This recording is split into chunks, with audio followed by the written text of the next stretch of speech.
tayo ay mapapasaloob at masusunod natin yung agenda ng Kingdom of Darkness. Magpapadalos-dalos tayo sa desisyon natin which is magiging mali. 'Di ba? So, ito nga pong nangyari kay Pilato, 'di ba? Dahil sa pressure ng mga tao, na-execute niya po. 'Di ba? In-enforce niya bilang siya yung tama ba? Siya ay Roman governor. In-execute niya na i-crucify ang Panginoon. Dala ng pressure ng mga tao, ng mga Jewish leader na ito, na agents of Kingdom of Darkness. Mga kapatid. So, pero ito'y nagagamit ng Panginoon para sa propesiya.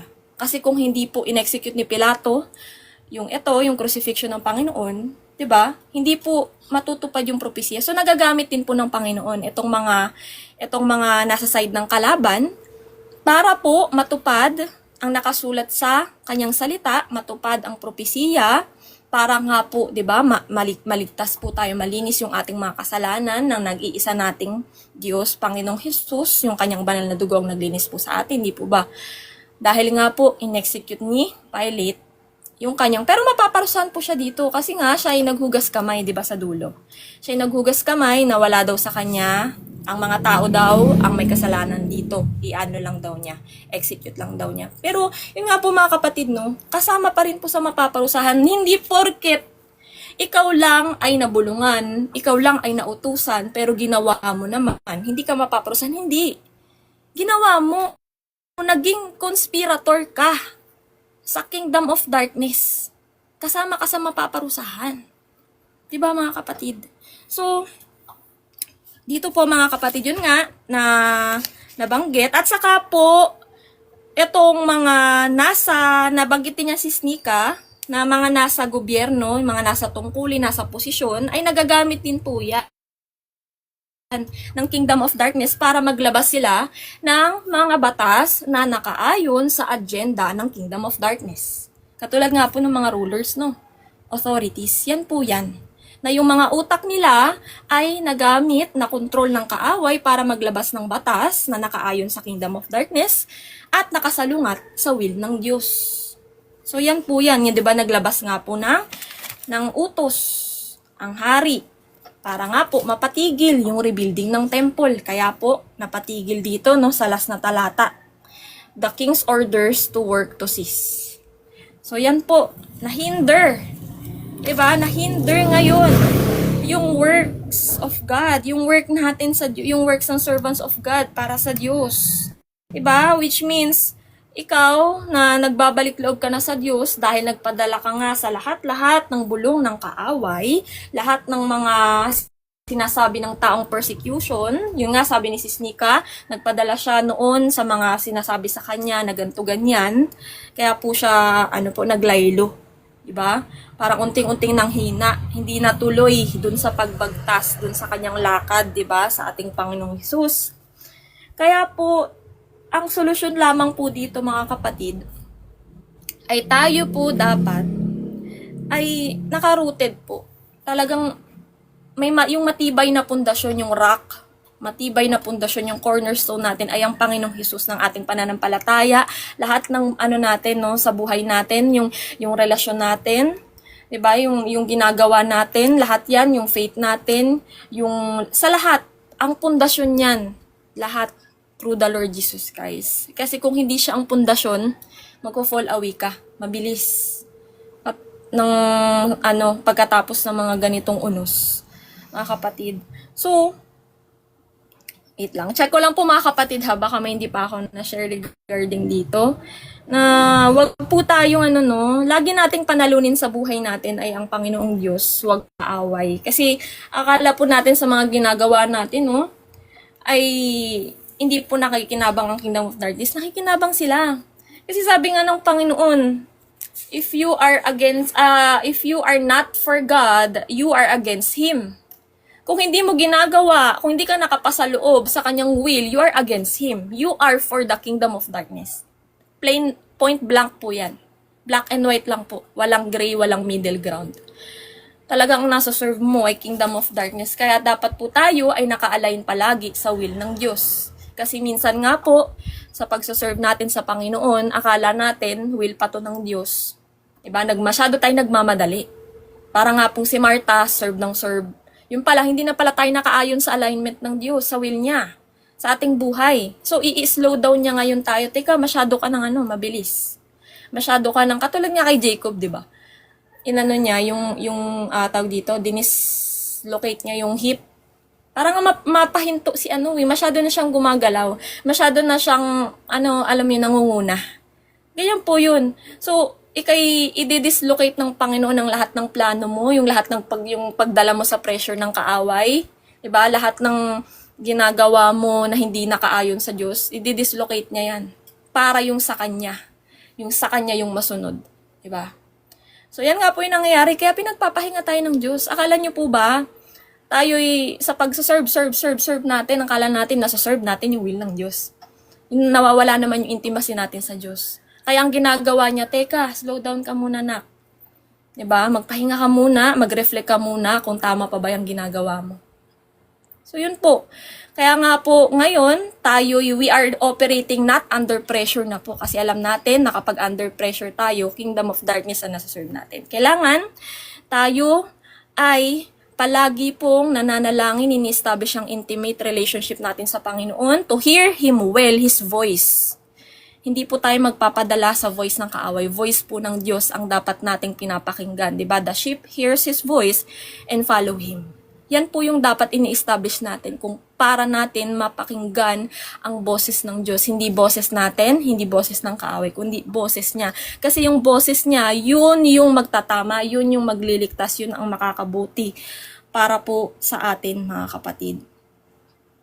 Kaya nga po, eto po yun. Lastly na lang, mga kapatid, lastly na lang po. Wala pong pakialam ang kingdom of darkness. Walang pakialam si Satan kung ikaw ay nag-church, kung ikaw ay umaawit, kung ikaw ay nagsuserve. Wala siyang pakialam dyan. Kung ikaw ay nagpipray, pero hindi mo naman nagigets or hindi ka naman lumalakad ng tama sa Diyos, wala siyang pakialam. Diba?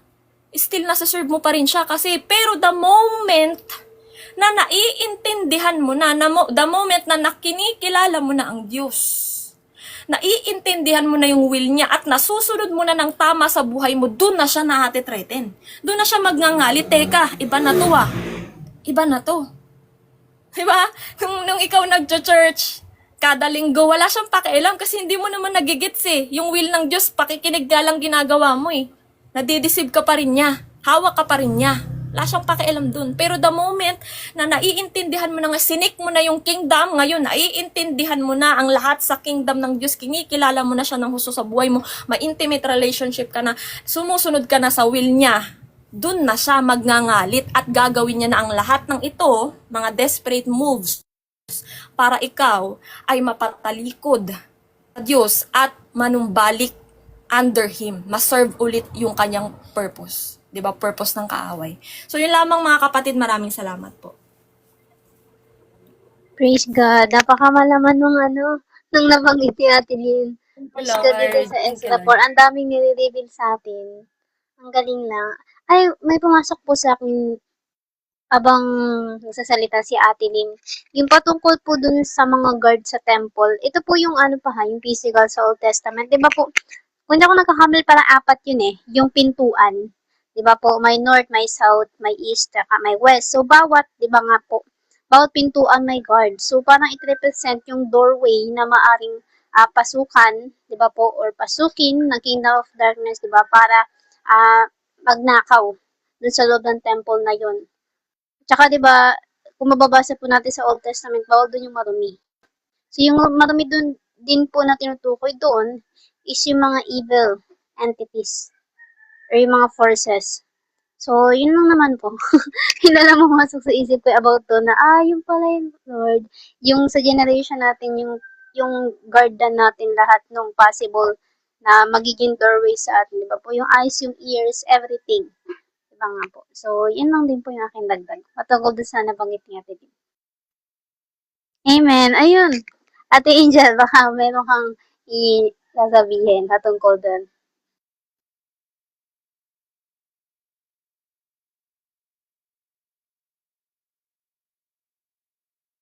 Pwede po mag-share. Go, Sis Rem! Ano po Go, go, kanina, go. habang nag-share po si Ate Lee, may naalala po ko yung about sa rush. Meron akong napakinggan na yung rush, yung pagmamadali is also works of the enemy. Kasi 'di ba po pag nagmamadali tayo, hindi na tayo masyado nag-iisip. Talagang ano na kagad tayo, kailangan may gawin na kagad tayo. At ng ending, lalo tayong namamali kasi hindi natin muna pinag-isipan or hindi muna natin pinagdasal before we decide. Tapos, gusto ko lang din po i-share yung John 9 habang nakikinig po kasi ako kanina is naalala ko po yun yung John 9 verse 31 to 58. Ito po yung, di ba po nung mga unang nag-i-establish ng ministry si Jesus, even the evil spirits, sinasabihan niya na, huwag niyo muna ipagsasabi na ako yung dumating, ako yung sinasabing dadating. Di ba po, sinasabi nila yun. Sinasabihan niya yung mga tao na pinagagaling niya, yung mga kina-cast out niya ng mga evil spirits na huwag niyo ipagsasabi, huwag niyo ano. Pero dito po, di ba, sa chapter 9 ng John 9, sinabi niya na, hindi ito yung unang nagsabi siya na inamin niya na siya yung Messiah. Pero, dito po yung nag-i-start na yung mas lalong nagagalit yung Pharisees kasi nga mas nagiging bold yung mga signs na sinasabi ng Panginoon na siya na nga. So, share ko lang po yung itong verse 47 to 49. Anyone who belongs to God listens gladly to the words of God, but you don't listen because you don't belong to God. The people retorted, "You Samaritan devil, didn't we say all along that you were possessed by a demon?" "No," Jesus said, "I have no demon in me, for I honor my Father and you dishonor me. And though I have no wish to glorify myself, God is going to glorify me. He is the true judge. I tell you the truth. Anyone who obeys my teaching will never die." So, dito pa lang, accused din po, di ba po? And, dahil ang mga Pharisees po, ang kilala, di ba po, na nagtuturo ng salita ng Diyos ng mga panahon na yon, nakakapagtanim po sila ng other seed dun sa mga tao po, di ba po, ng mga nakikinig, ng mga sumusunod, gustong sumunod sa Diyos, pero dahil sila nga po yung mga nagtuturo at that time, pero dahil jealous po sila kay Jesus, nakakapagtanim po sila ng other seed sa mga nakikinig sa ibang tao. And dun po tayo pupunta dun nga po sa panahon na katulad po ng shinare ni Atilin, yung sa Luke po sa nung nagtanong na po si Pilate, 'di ba po? Kung mapapansin niyo po, isa yung pattern. Yung kay Daniel, dito po sa Ezra, yung pagpapatayo ng temple, tapos yung kay Jesus. Isa po yung pattern, accuse. 'Di ba po? Talaga, actually sabi ko, share ko pa ba to? Na-share na ni Atilin. Pero sabi nga po ni Atilin na sa kanya, na convict siya na even to i-share mo pa rin kasi baka may gusto pang sabihin na may pasabi pa ang Panginoon. Kaya, yun po. Pero yun po yung napansin na iisa yung pattern. Paulit-ulit. Kumbaga, and it's still happening now in our days. You know, kaya napaka-importante po ng discernment. And, syempre, before we discern someone else, we need to discern ourselves. Ang sarili po natin. Kasi, katulad nga po nung na-share ko pong rush, dahil lang meron tayong napakinggan or may nagsabi, may nagbulong sa'yo, ay, ganito si ano, ganyan-ganyan. E, paano kung hindi pala? So, don't rush. Discern correctly. Tanungin mo muna ulit ang sarili mo at ang Panginoon, Lord, tama ba to? Please show me. Kasi lahat po ng kaalaman natin, lahat ng meron tayo, galing sa Kanya eh. So, sa Kanya ka lang din magtatanong, Lord, tama po ba ito? Tama po ba itong gagawin kong desisyon na ito? kung oo, Lord, please be with me. Guide me. Diba? Katulad ng nung pinag-pray ako ni Ate Lynn long time ago. I don't know kung kailan ba yun. Basta matagal na po yun. Ang prayer ko po nun, Lord, kung wala ka dito, wag na lang. Wag mo na lang ituloy. I rebuke them. Ngayon ko lang po ito i-share. I rebuke. I-rebuke ko po sila ng mga panahon na yun. Pero the Lord showed, you need to continue. At hanggang ngayon nandito. Praise the Lord. Yun lang po. Praise the Lord po. Amen. Praise God. Totoo yun, Sister Rem, lalo na yung nagpa-pray ka. Sabi ko, grabe yun ah. Praise God. Yung prayer, yung pinakauna nating ata yun. Nag-i-start pa lang ulit tayo. So, yun nga, katulad na banggit ni Sister Rem, yung pagtatanong natin, lalo na kung may gagawin tayo, or may pinaplano tayo, kasi siya yung nakakaalam nung mangyayari. Kasi as, di ba, nakikita pa lang natin is, yung kung ano yung nasa harapan natin, kung ano na nakikita natin, pero siya, di ba, makikita niya na yung dadaanan natin, yung mangyayari sa atin. Kasi, 2 times siya na nangyari sa akin, may testimony ako about that, na tinanong ko ang Panginoon kung kailangan ko pa ba magstay sa ganitong group. Tapos, basta nagtanong ako at nag-pray ako sa kanya na visible na ilahad sa akin ng Panginoon. At nangyari siya. Parang ilang days lang, nagulat ako, biglang may sumabog na kaganapan. And yung about naman with regard sa work, may nagbigay kasi sa akin ng parang nag-recommend about work. Tapos sabi ko, Panginoon, sa'yo ba to? Tama ba to? Tapos tinatanong ko lang po siya ng tinatanong about doon. Na-reveal niya sa akin kung doon ba talaga niya ako gusto mag-work. Tapos sabi ko, visible at ganun din yung audible kung marinig nang sa gayon. Kumbaga, maging firm na talagang, ay hindi, disagree ang Panginoon dito. At nangyari po yun. Parang ilang weeks lang din. So yun, siya talagang tanongin natin, lalo na kung may gagawin tayo. Kasi siya yung mas nakakaalam ng mga mangyayari. Diba nga po, kaya sa kanya tayo laging mag-follow. Diba? Siya yung hayaan natin na manguna sa atin, i-lead tayo, diba? I-guide tayo. So, yun lang po yung dagdag ko para sa nabanggit ni Sister Em. Praise God. Brother Daniel, baka Sister, meron ka pong Sister Nika. Ayun, Sister Wes.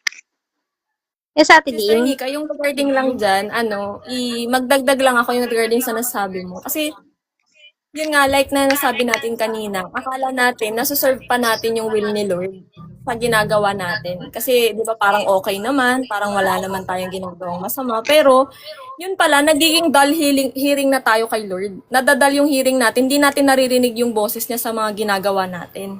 'Di ba? Hindi na pala 'yun yung gusto niya. So kailangan 'yan, kahit katulad nga nasabi din ni Sister Rem, discernment. 'Yun kailangan nating sundin, kailangan nating pakinggan talaga yung boses ng Diyos bago tayo kumilos, kasi hindi yung nangunguna tayo na hindi ito yung gusto ni Lord. Hindi okay lang to kay Lord. Hindi, kasi yun nga, kumbaga hindi natin alam yung mga ginagawa pala natin sa kanya ay hindi pala yun yung will niya.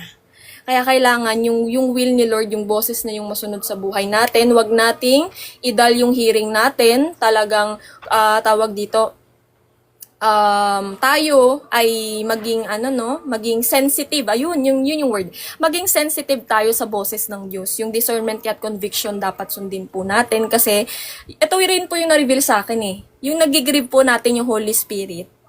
Nabablasphemy na rin po natin ang Diyos kapag hindi natin sinusunod, 'di ba, yung will niya. Kasi ikaw, kung ngari ako, nagsasalita sa iyo, tas ikaw para lang hangin, hindi mo ako sinusunod, 'di ba? Anong mararamdaman ng Diyos kung hindi mo siya sinusunod? Yung gusto mo lang yung sinusunod mo. So parang nagigrieve nga po natin ang Holy Spirit that way. At dito din po, lastly na lang, may hindi pala ako na-share kanina, mga kapatid. Sabi nga po dito sa First Corinthians chapter 2. Wait lang, mga kapatid.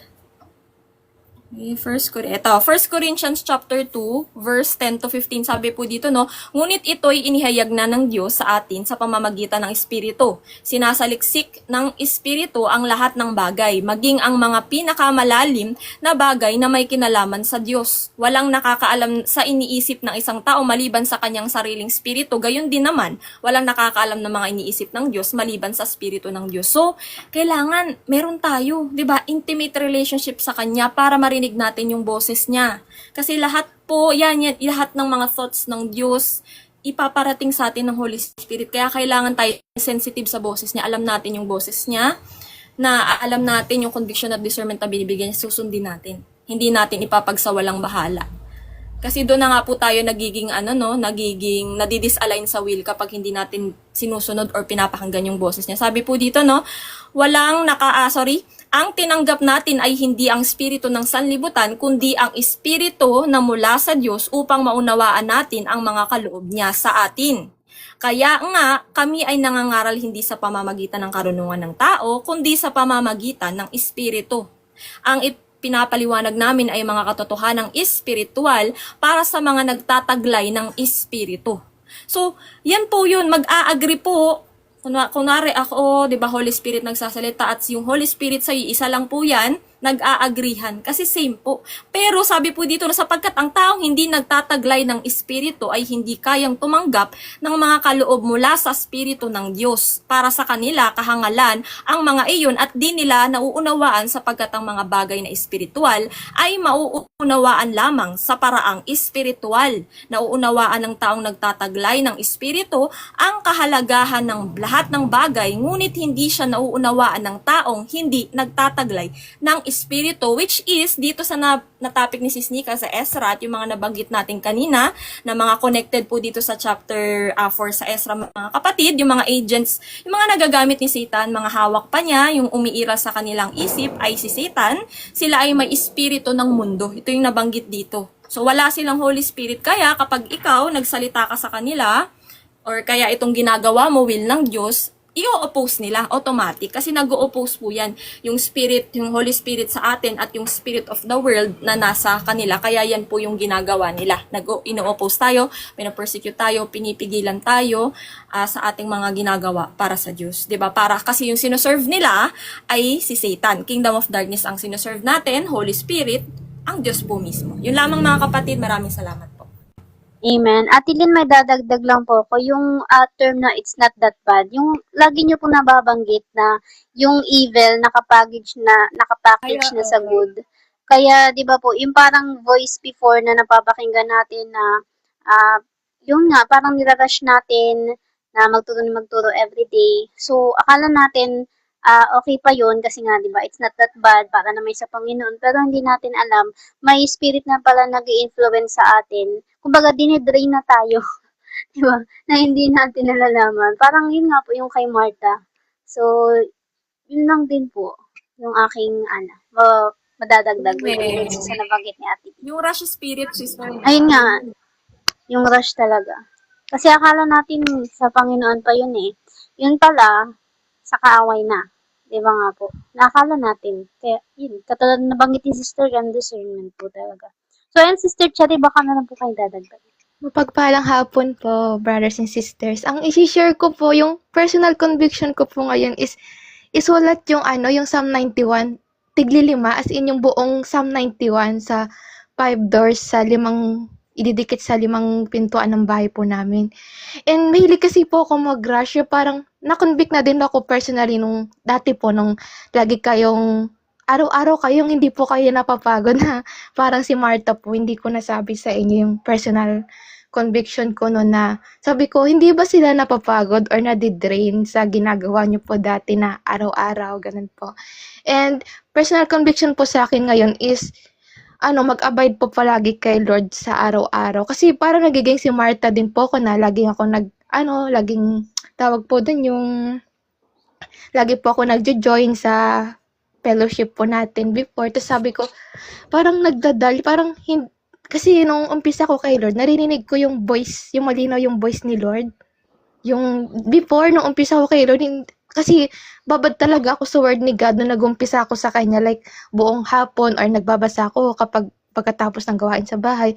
Pero nung araw-araw tayo nagki-fellowship before, sabi ko, hala, parang namamanid na ako sa voice ni Lord, ganun po. Tapos, ngayong personal conviction, parang, yun, na-stuck po. Parang, hala, parang nai-stuck tayo, parang nadidrain tayo, parang may mali, ganun po. Tapos, nahiya akong mag-voice out before. Kasi, sabi ko, hala, baka pag may nasabi ako, may ano, di ba? Like, ganun po. So, praise God po kasi talagang always abide in God and wag magra-rush kasi galing pala sa kingdom of darkness yung pagra-rush, yung magmamadali ka na ganyan, yung sobrang pressure na parang naging si Martha na tas wala, hindi na parang si Mary na may process na nakababad kay Lord. Tapos, syempre, yung product nun is makakapag-produce tayo ng fruit ni Lord, yung gawa kay Lord po.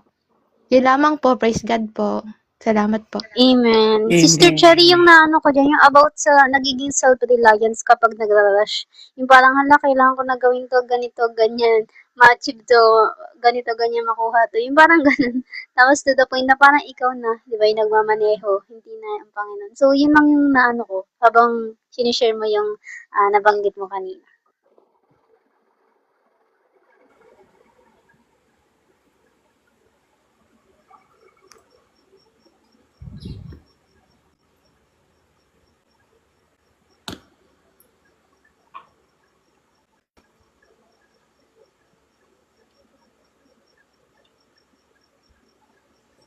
Nanay Wilma, baka meron po kayong dadagdag. Yes, amen. Sa akin naman, tungkol nga sa dati natin, nagba-Bible tayo, nag-Bible study tayo, tapos meron pa tayo sa gabi noon. Kumbaga nawawalan na tayo ng intimacy sa Panginoon, sa Word, sa pagbabasa. Kumbaga, nagiging ano na lang tayo, nag-aantay na lang tayo ng time na live, ganun. Parang nagkakaroon na tayo, nandun na tayo sa kingdom of darkness dahil nagiging idolatry na. Kasi doon na tayo nakatutok na sa taong nahayag. Ay, darating si ano, itong oras, ganun.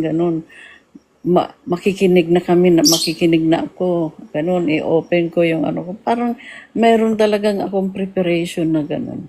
Whereas kung katulad nito na tayo ay nagkakaroon ng intimacy sa pagbabasa sa salita ng Panginoon, kakaiba ang dating sa atin kasi wala tayo, kumbaga nagre-rely tayo ayon sa ano ng Panginoon na kinakonvict tayo na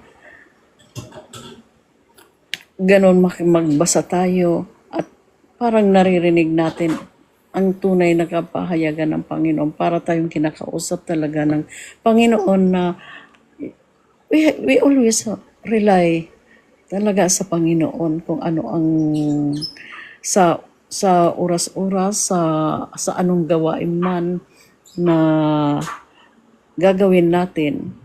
Kasi pag lagi tayo parang nag-aantay sa kung sinong naghahayag ng salita ng Diyos, kakaiba sa conviction ng Panginoon sa atin na magbasa ka, ganon.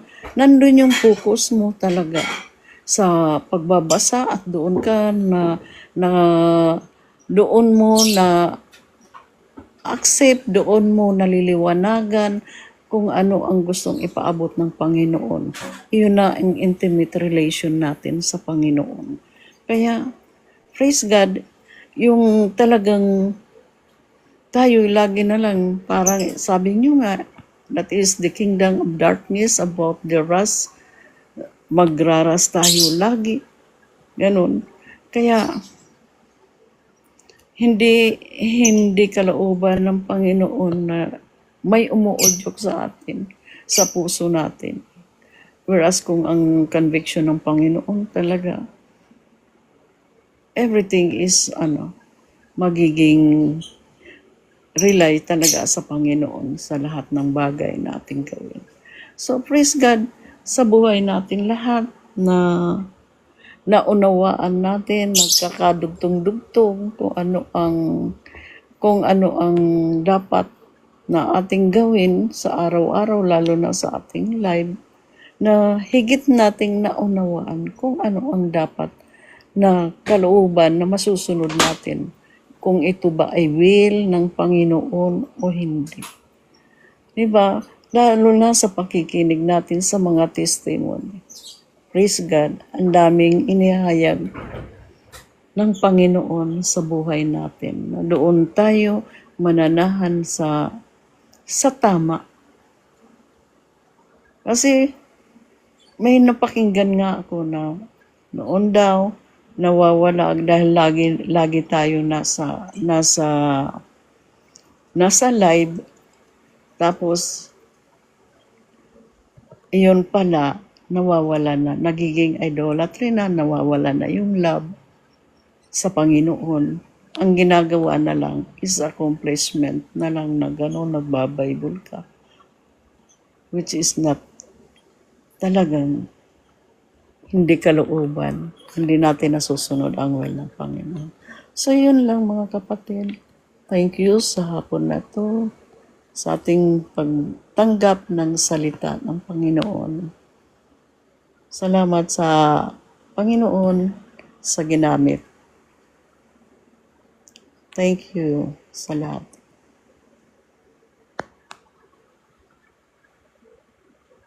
Praise God.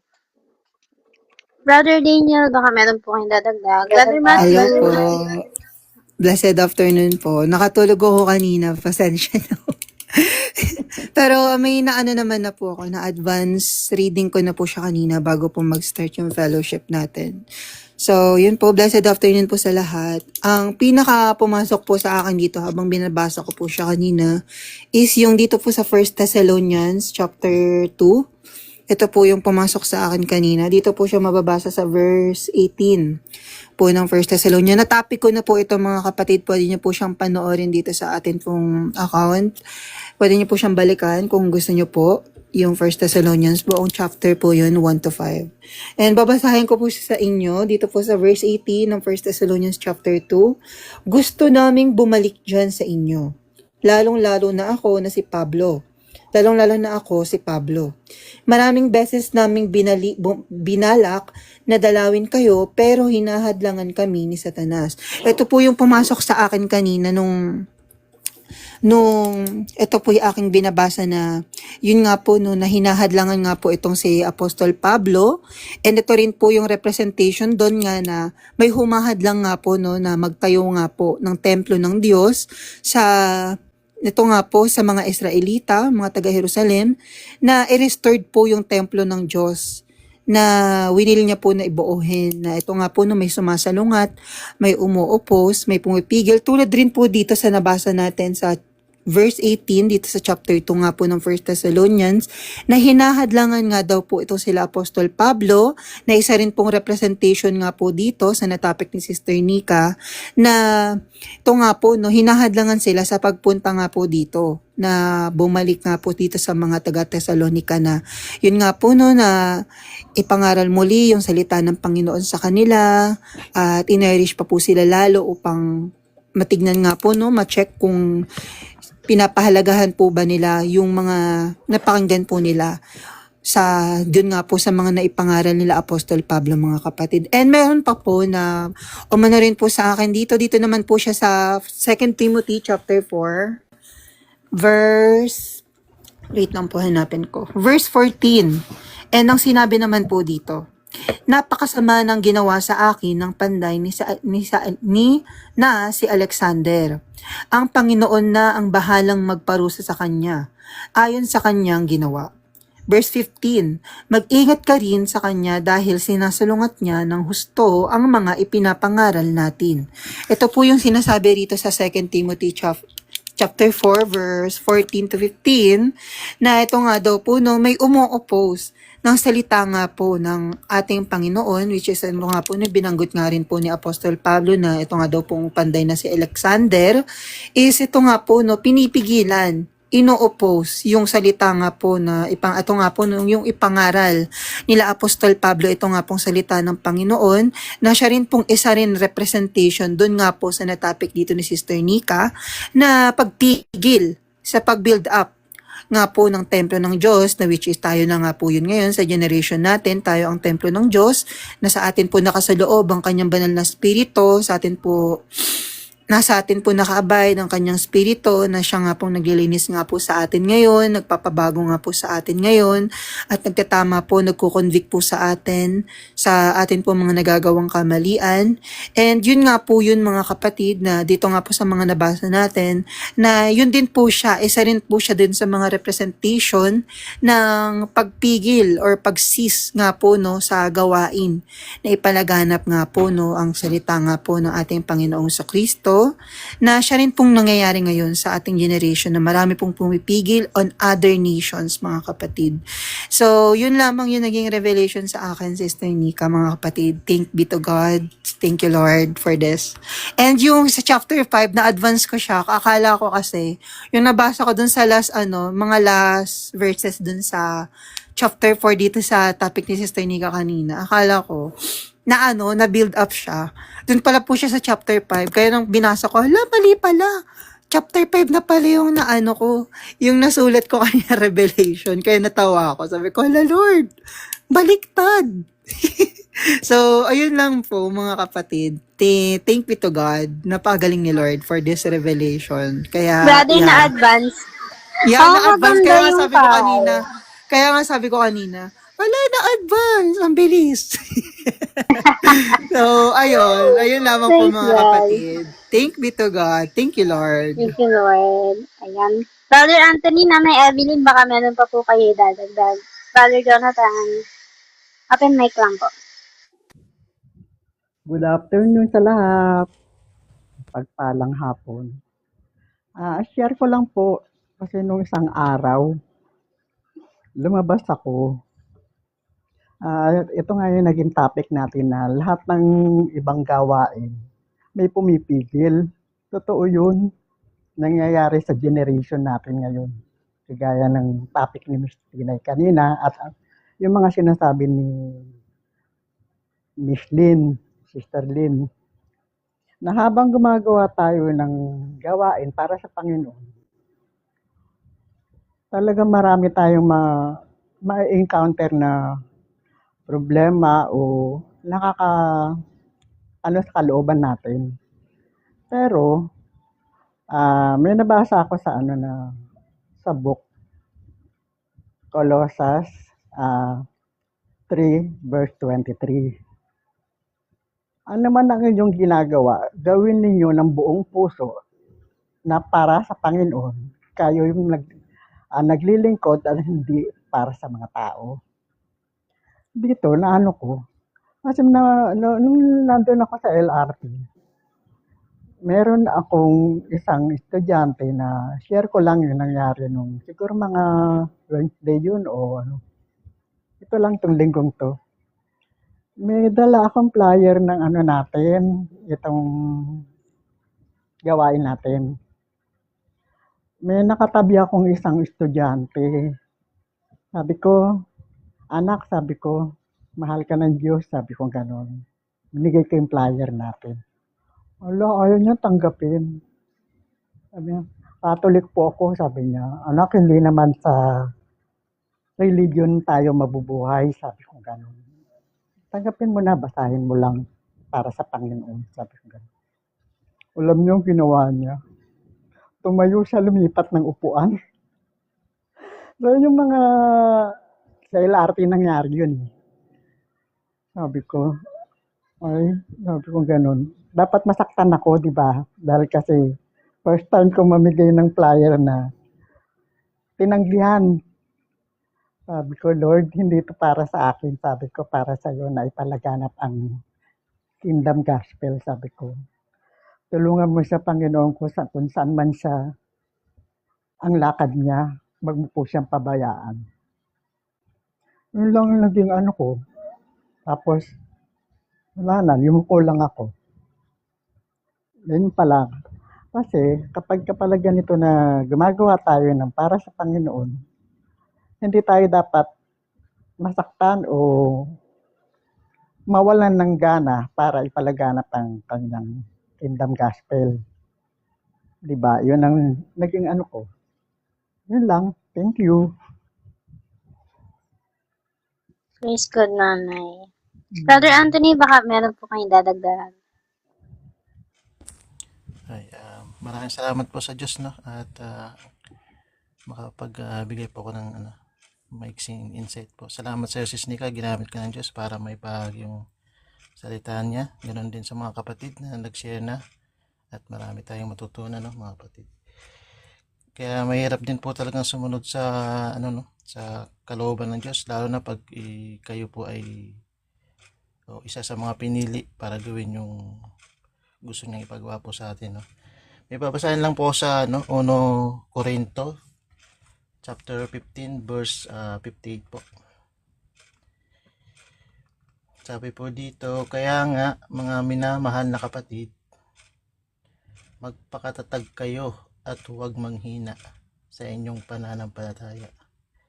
Magpakasipag kayo sa gawaing ibinigay sa inyo ng Panginoon.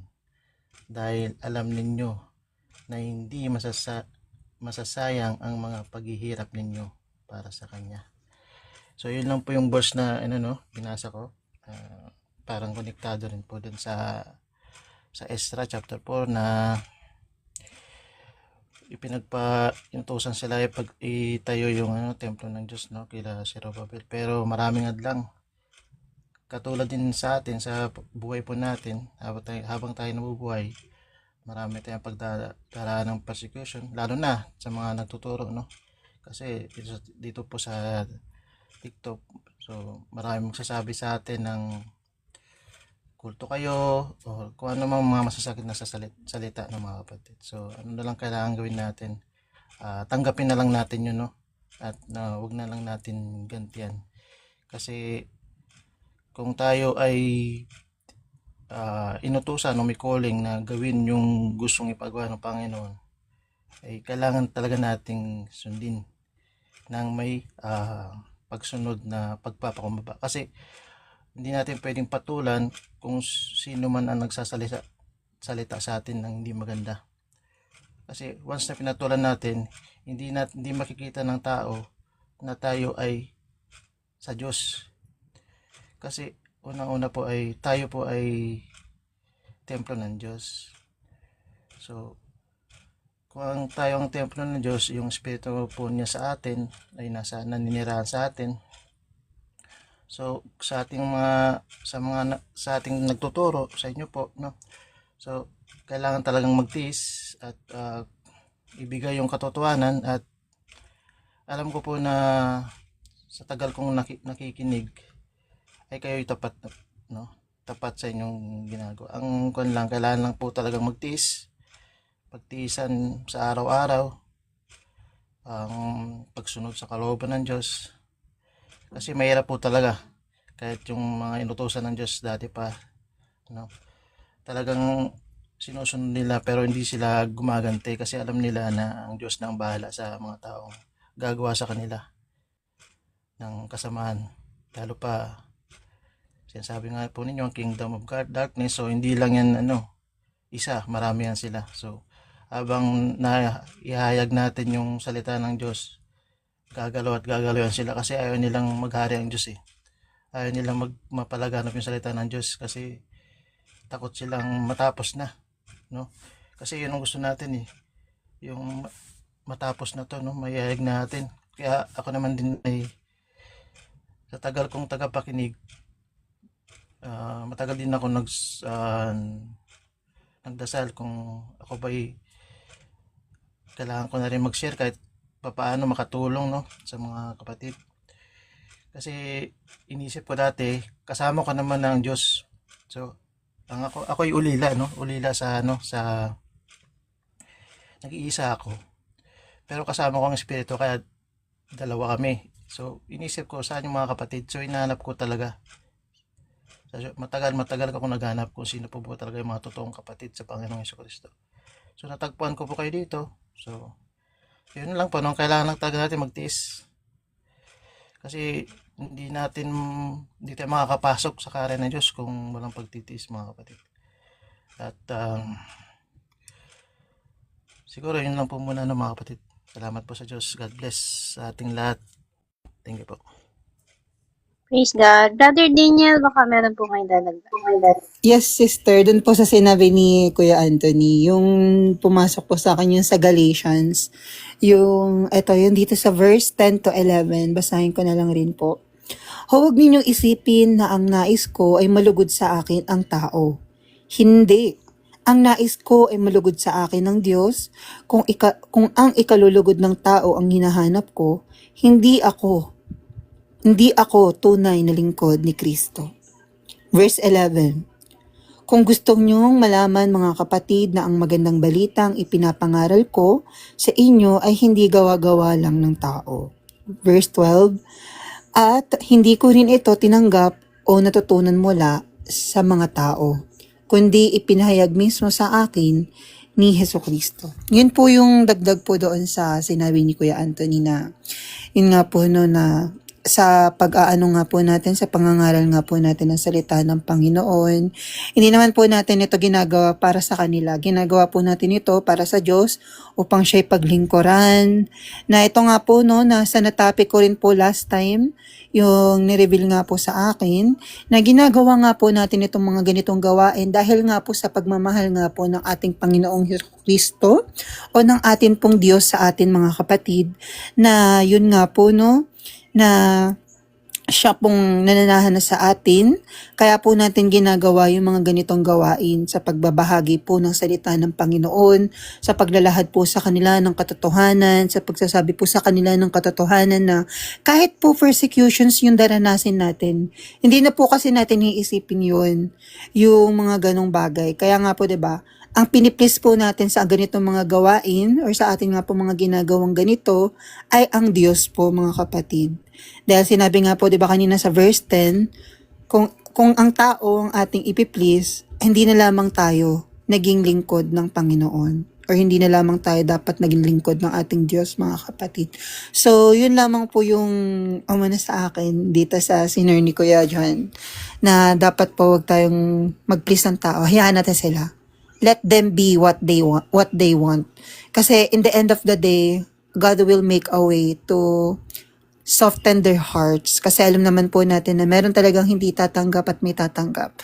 Kasi yun nga po no, iilan lang yung tatanggap talaga sa katotohanan, sa salita nga po ng ating Panginoong Kristo. Kasi doon lamang po natin makikita talaga na doon talaga maaano ng salita ng Panginoon kung sino yung para sa Kanya at yung sino yung para sa hindi. So, yun po mga kapatid. Yun lamang po. Thank you. Thank you, Lord. Yes, amen po, Nanay. Praise God. Sige po, Sister Rem, dagdag ko lang po, yung about nga po, di ba, yung narrow path, lalo na kapag talagang deeply mong kinikilala ang Panginoon, mararamdaman mo siya as in everyday. As in everyday, di ba, parang may sumusungkit ng emotion mo or kung ano pa mang bagay. So, grabe po talaga yung spiritual warfare. Kaya katulad nga po, di ba, nabanggit ni Brother Anthony, talagang pagtitiis. Kaya, praise God po. Ayan, baka meron pa po kayong idadagdag.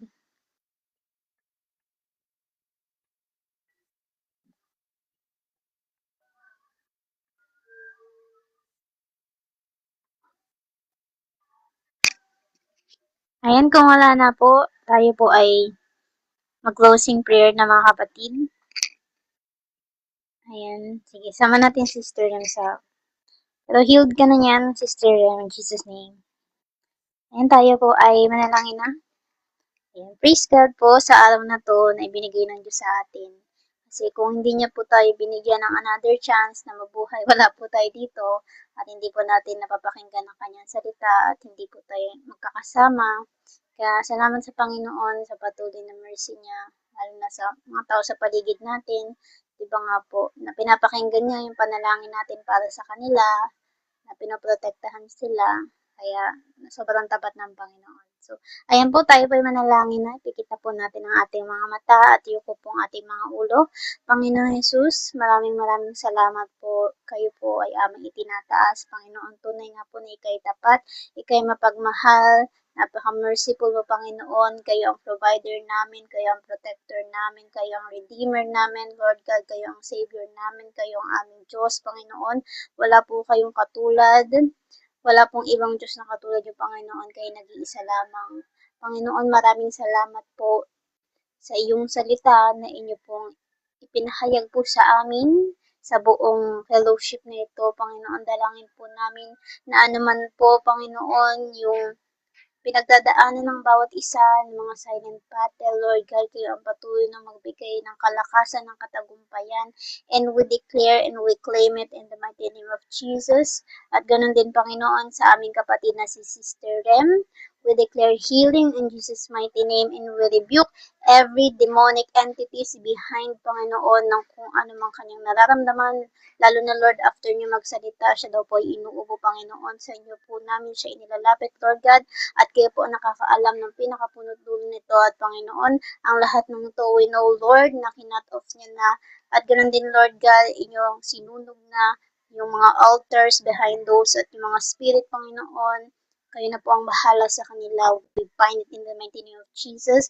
At ganoon din, Panginoon, dinadalangin po namin yung time management namin, Lord God, at yung kauhawan pa po, at yung eagerness na mas makilala ka on personal level. Gisingin niyo po ang bawat puso ng tao, Panginoon, nakikinig ngayon. Ganun din aming pamilya, mga kaibigan namin, mga kamag-anak namin. Nawala pa rin po sa inyong will, Panginoon. Kayo na po ang patuloy na humipo sa kanilang puso. Kayo na po magpalambot sa kanilang puso, Lord, sapagkat kayo lang po ang may kakayahang gumawa na at wala nang iba. Kaya naman, Panginoon, sa inyo lang po kami umaasa. Kayo po ang aming sandigan. Kayo lang po ang sagot sa lahat, Panginoon, ng aming pangailangan. At tinadalangin po namin, Lord God, na patuloy niyo po ituon ang aming isipan sa pagbabalik mo sa bagay, Panginoon, na itinalaga nyo or gawain na itinalaga nyo para sa amin, patuloy nyo ipaalala sa amin. At ganoon din mas maging deeper, Panginoon, yung pagkakilala namin sa inyo, yung about sa identity namin, about sa authority namin. At ganoon din alisin nyo po lahat ng fear, ng shame, ng pride, ng bitterness, ng unforgiveness sa amin at palitan niyo po ng spirit niyo, Panginoon. At ganun din, Lord, kayo ang patuloy na magliwanag sa aming mga buhay at lahat ng aming napakinggan, Panginoon, tulungan niyo po kami na ma-apply ito sa aming mga buhay. Ito'y makita sa amin, Panginoon, at kayo po ang maitaas sa aming mga buhay, Lord. Kayo po ang patuloy na magbago ng puso namin at ganun din takbo ng aming isipan. Kayo po ang patuloy na maglinis. At tanging, Lord God, kalooban niyo lamang po, Panginoon, ang patuloy naming maging kalooban din, Lord God. At yan din, patuloy namin maisalang-alang, Panginoon, mga bagay na patungkol po sa inyo, Panginoon.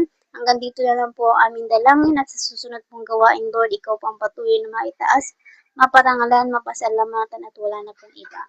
Maraming salamat po, and we plead your blood upon our lives sa aming paghihiwalay, Panginoon. Pakaingatan niyo po ang bawat isa. At yun din, kayo na po, Lord, ang bahala sa kung ano man kanilang hinihiling, Lord God. Sa inyo na po namin tinataas ang bawat panalangin, Panginoon.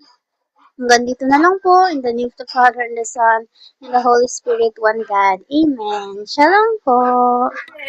Kita-kits po sa linggo. Salamat po. God bless sa ating lahat. Shalom po. God bless po. Shalom. Hello!